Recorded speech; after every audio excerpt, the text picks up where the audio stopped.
மக்களை பிரிக்கும் சனாதானம் நிச்சயம் ஒழிக்கப்பட வேண்டும். நன்றி, வணக்கம். தமிழ்நாட்டுடைய உரிமைகளுக்காகவும் வளர்ச்சிக்காகவும் நாம எல்லாரும் சேர்ந்து ஒன்னா பயணிப்போம். எது எப்படி ஆனாலும் திராவிட இயக்கத்தினுடைய அடிப்படை கொள்கைப்படி எல்லோருக்கும் எல்லாம் கிடைக்கிறதை உறுதி செய்கின்ற வகையில எதிர்கட்சி வரிசையில இருந்து நாங்கள் நிச்சயம் செயல்படுவோம்.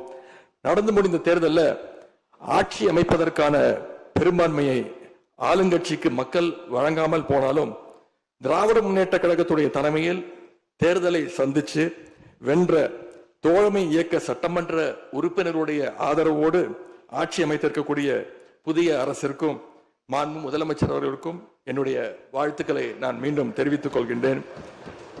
மாண்புமிகு பேரவைத் தலைவர் அவர்களுக்கும் பேரவை துணைத் தலைவர் அவர்களுக்கும் என்னுடைய நன்றி. உங்களுடைய பணிகள் சிறக்கட்டும்.